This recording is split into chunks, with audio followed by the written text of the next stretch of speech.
Her book, Swimming in the Daylight, tells a story of a human rights struggle and a friendship formed in the 1980s that still resonates today. Author Lisa Paul is my special guest next on I Remember.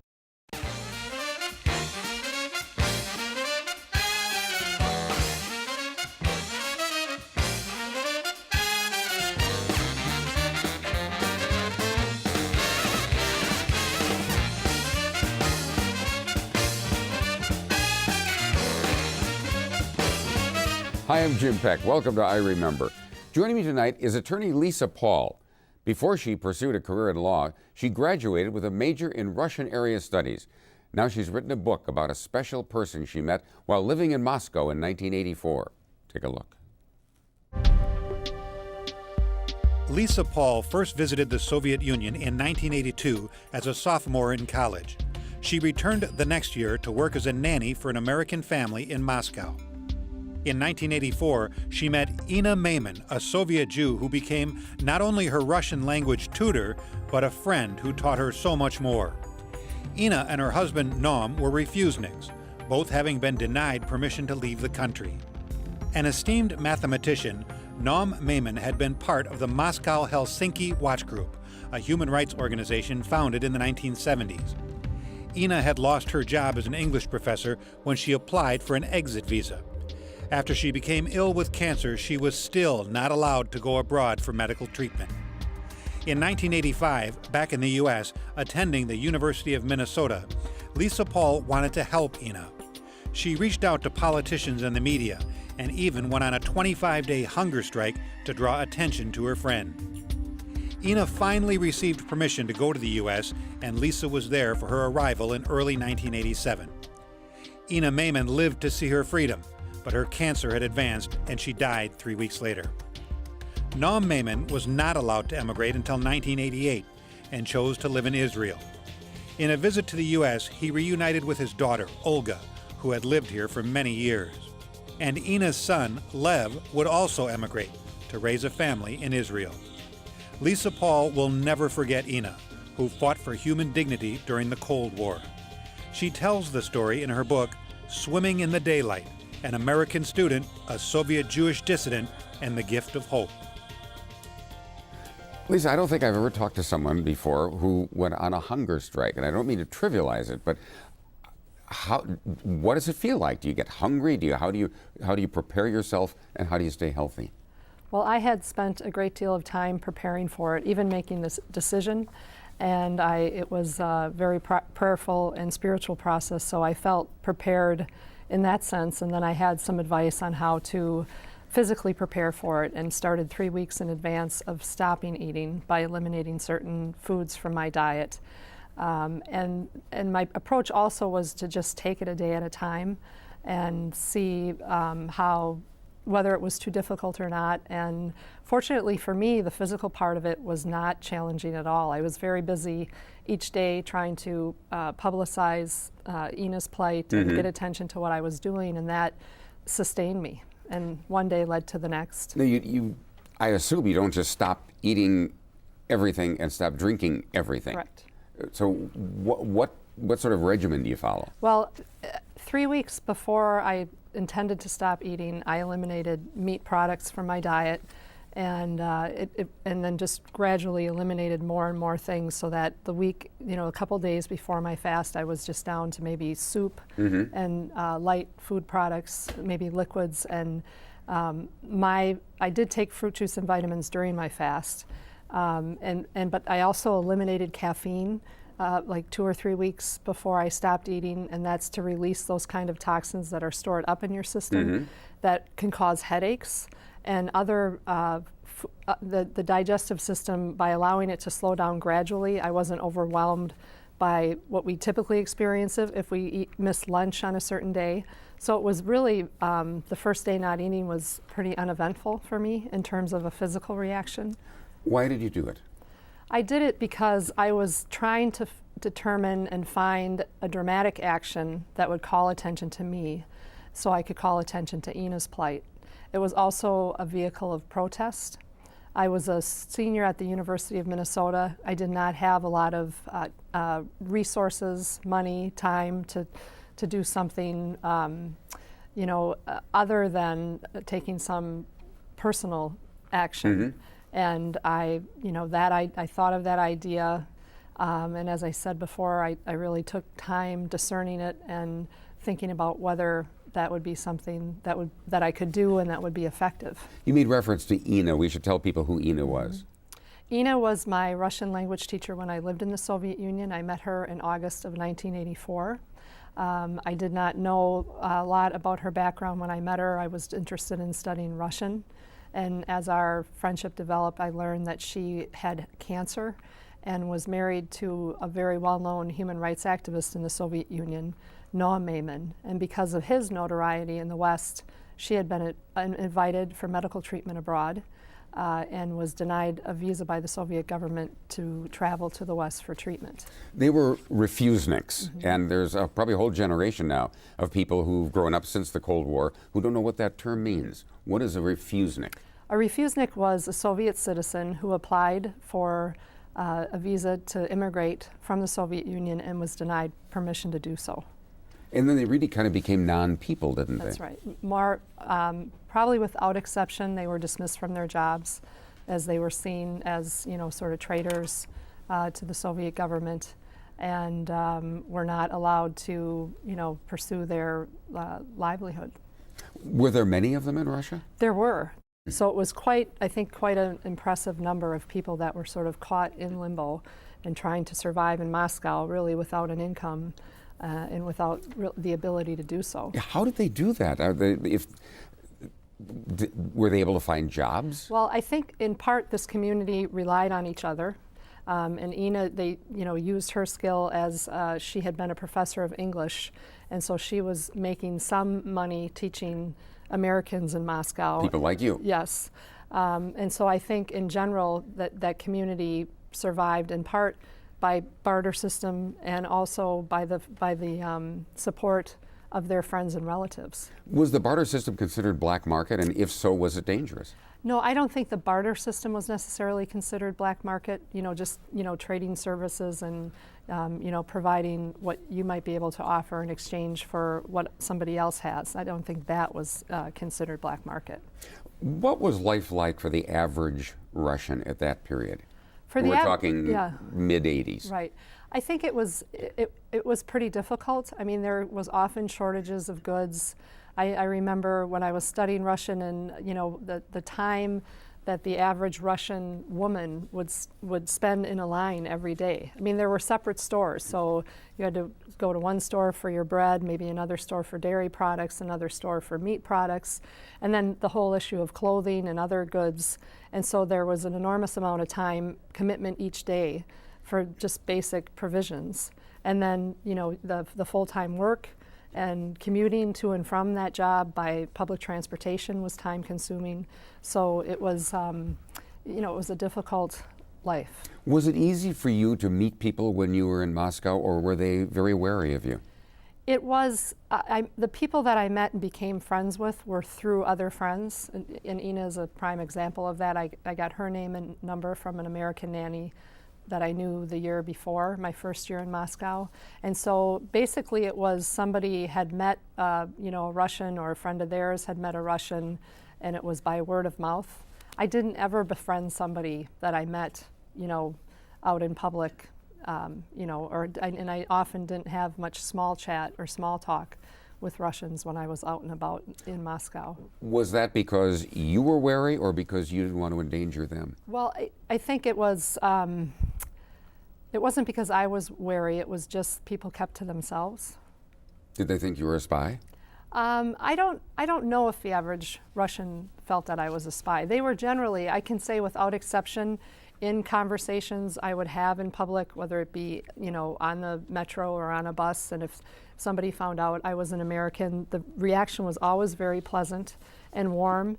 And a lot of times they would tell me that they were peaceful people and they wanted peace. There was a tremendous amount of anti-Reagan propaganda at that time, and that I remember there was a big poster with Ronald Reagan riding a big nuclear bomb, and with his cowboy hat on. And so that was the image that the average Russian had of our American president and our government, which was very, pro nuclear weapon buildup. You do talk in your book about meeting one young Russian, I think it was a young man, who just basically wanted nothing to do with you, didn't believe anything that you Yes. said.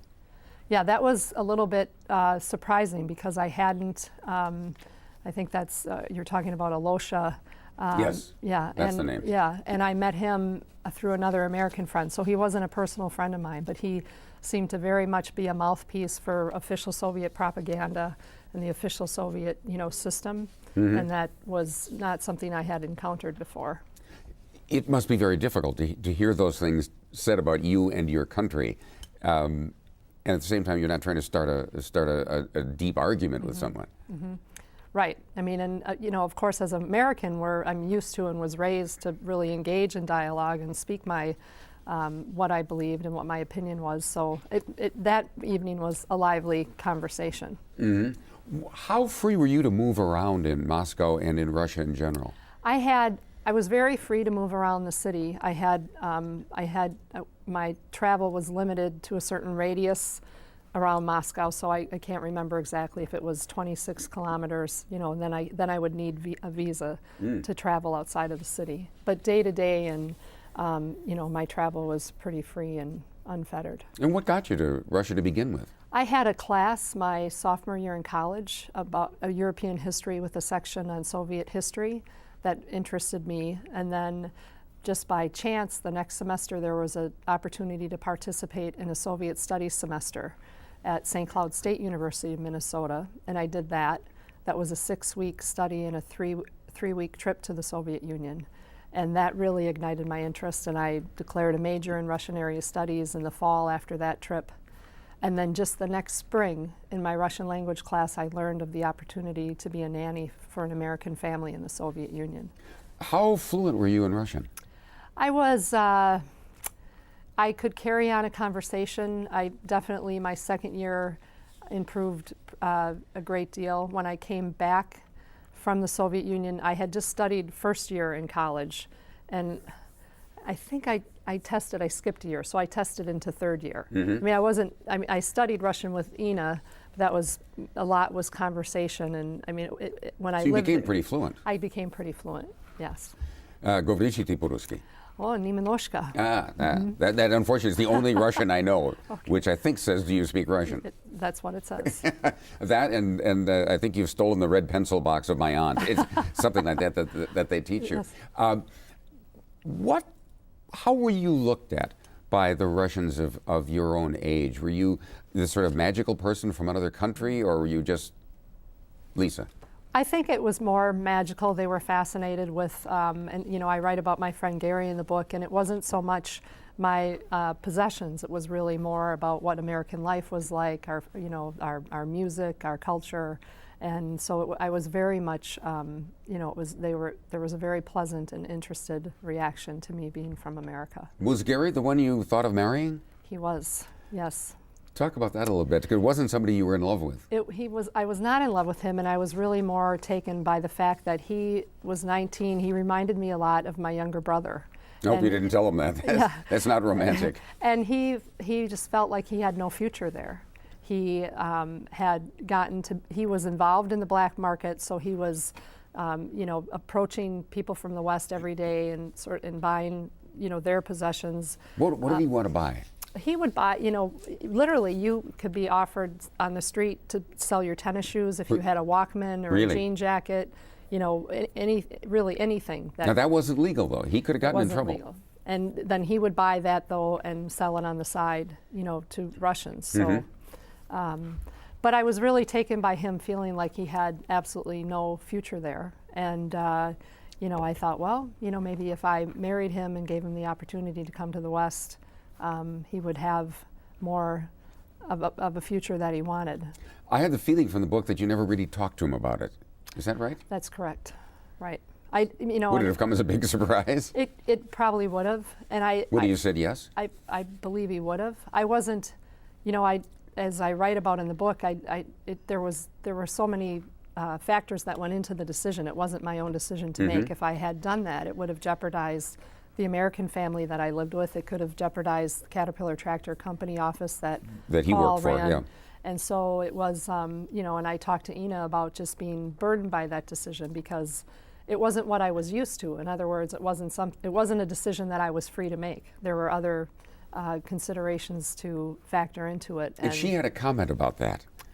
She had a comment. She said, you know, Lise, I should be the last person to tell you not to marry one of our boys. But if it isn't right for you, you know, you mustn't do it. I think she could tell, you know, that I was struggling with the decision. She also, you know, pointed out that I should consider that I had a life in the States to go back to, and that taking that action would really affect it. And that there was any decision made in Russia had a ripple effect. Exactly. Yep.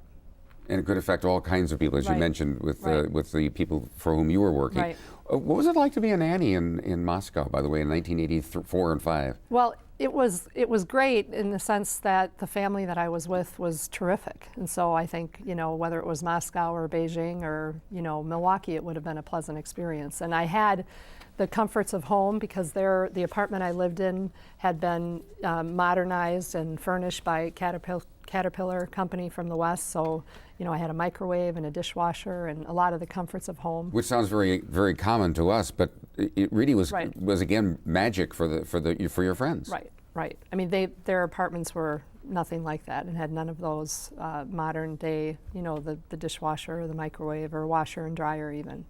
So I had the best of both worlds. I had the comfort of an American home life and that yet access to, you know, Moscow and my Russian friends.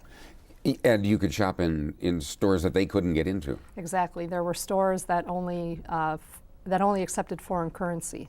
And some you actually had to show your passport when you walked into. They were called Beryoskas, and so they had lots of goods from the West. They had books from the West that the average Russian was forbidden to read. For example, maybe Dr. Zhivago you could buy at a Beryoska store.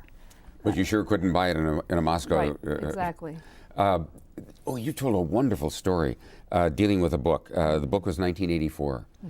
And talk about that a minute, because it's a wonderful story. It was George Orwell and the writings of 1984, and my Russian friend Galya's mother actually had access to books written by Orwell in her job. She worked for, in essence, the Institute of Censorship, and so she took the book home with her one evening. Which she wasn't supposed to do. Which she wasn't supposed to do, and she stopped at a bread store and inadvertently left the book bag there, and got home and realized she didn't have it, and rushed back to the bread store, and it was nowhere to be found.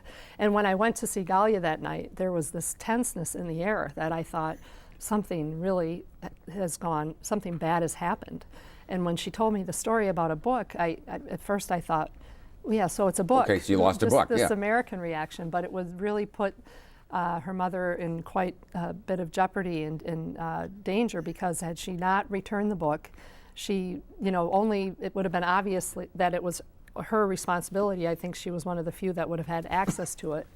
And she could have been dismissed from her job. And if you didn't have a job at that time and were living in Moscow, you could be expelled from Moscow. So that was a very, realistic consequence of that. She could have even perhaps been arrested. And so there was great worry. And this was a particular family that did not have a lot of contacts with Americans. And so eventually I wrote to my mom and asked her with all urgency to get the book, and if she needed to order it from the publisher to do so and send it to me. And I did receive it and was able to bring it to them. And then, so that was a great relief. They still had to go through some other work to get the appropriate stamp on the book and sort of sneak it back into the Institute. Things that we would never even think of. And as as I say in the book then, when my mother came to visit me in April of 1985, and she met Galya and her mother, and they just greeted her as if she saved their life. Which she came pretty close to doing. Right. Can we come back to Ina for a moment? She had cancer. She was getting treated in Moscow, but she needed more treatment. What happened? Well, it was, and she was the first to acknowledge that the Soviet doctors were doing everything they could for her, but some radiation treatment or some early chemotherapy treatment could have been very effective with her cancer. And what had happened without that treatment is that the tumor on the back of her neck grew, and the Soviet doctors would operate on it, but then it would just reoccur. And so by the time, I think by the time I had left, she had, I can't remember if she had 2 or 3 surgeries. I'm thinking 3 in my mind, but I'm not positive. She had 4 altogether. And so by by the 4th surgery, there was not a lot of tissue in that area because of the surgery she had had. And so it was, it was a pretty desperate situation for her. You came back to the States. She was still there. And is that when you started getting the idea about the hunger strike? And first of all, yes, was that when you... Well, my mother visited, when my mom visited me, we spent an afternoon with Ina. And that was really a turning point in my relationship with Ina, because after spending an afternoon with my mother, she commented that my mom was really the first average American she ever met, meaning my mom came with really without an agenda or purpose. And Ina said, I realized the tragedy would be if I died here, that average Americans like you wouldn't know my story. You wouldn't know that this is what happens to people here. And that really planted the seed for me in thinking that maybe when I got back to the States, I could try to tell Ina's story and prevent that tragedy from happening. I should say, my hunger strike was never intended to starve until they let Ina go, because I probably would have starved. Yes. It just really wasn't my place or responsibility to take that on. And it was really more, to draw attention to me so that I would have the opportunity to tell her story and the plight of others like her, not just cancer patients, but the many, many refuseniks that were living there. Did you ever think maybe I should do some kind of an interview with her? I did. And that was the result of that comment she made to my mom, and I thought maybe I could interview her with the equipment that I had in my apartment that the Smiths had, and get that tape and bring it to use it when I got back home. And that evolved into Ina talking to some American correspondent friends of hers and ultimately doing an interview with CBS News in Moscow. And so when I got a copy of that tape in the fall of 1985, and I was then at the University of Minnesota, that's when I thought I needed to do something pretty radical in order to be able to do something and show that tape and publicize her story. I'm thinking of you as a kid at the University of Minnesota. How did you get people to pay attention? I started where I could, and that was with a interview by the Minnesota Daily, the college newspaper, campus newspaper, which was really a great way to start because it had a circulation of over 50,000 people, and it caught the attention of a reporter from the Minneapolis Star-Tribune. And so I received a call from him, and that led to an article on the first day of my hunger strike, which was December 14th. So I had opening day coverage. And my approach really was believing in that ripple effect, hoping that one story would lead to another and that it would build that way. And that coverage from the Minneapolis Star-Tribune led to coverage from USA Today, which led, and somebody read that, and that led to work out in Washington, D.C. with Senator Paul Simon's office, and an organization on behalf of Soviet Jews at that time coordinating a press conference for me that took place in the United States Capitol in Washington, D.C. Wow. Yeah, so I did. I started from the campus newspaper interview, and it really carried me far. Have you stayed in touch with your Russian friends? I haven't, and I write about that in the book. It was difficult to correspond with them, and I had American friends initially, in the beginning that would deliver, I'd write letters to them, and they would hand deliver those letters because it wasn't very smart or wise for Russians to receive correspondence from the West. And it was going to get read. And it would get read. But once those friends of mine returned to the States and I didn't have that courier, I was really at a loss for corresponding with them.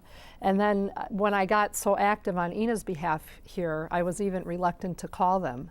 Again, a call from the West was not, wouldn't have been looked upon very favorably by the Soviet authorities, and then especially since I had become so active on Ina's behalf and so critical of the Soviet government, it would have jeopardized them. So I didn't even call them. Did Ina ever get out of Russia? Ina did get out of Russia.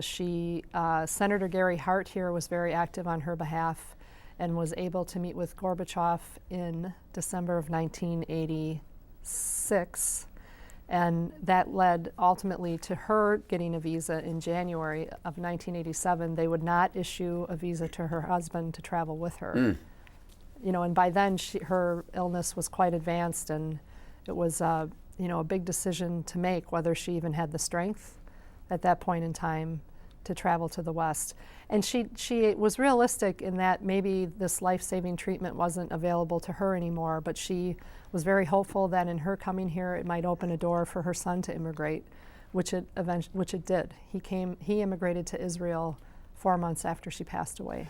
It's a fascinating story, and we've just sort of touched on some of the highlights. The book is called Swimming in the Daylight by Lisa Paul. Now, before you go, I got to ask you, what does that title mean? It's a story Ina told me about a little fish that was too afraid to swim in the daylight for fear that the larger fish would eat him. And so it made a decision early in its life to live or to hide under a rock during the day and only come out at night for its food. And so the fish lived its life. And only when it became older, it began to imagine what it would be like to swim in the daylight free of fear.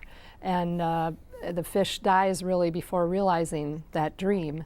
And Ina said that she herself was like that fish, only for her it didn't happen too late, that she became brave in her life, later in her life, and that she was living in the Soviet Union and wasn't afraid of anything. I wish I could have met her. Thanks very much for being with us. Thank you for being with us. I hope we'll see you next time as we continue to remember. Thank you. Thanks.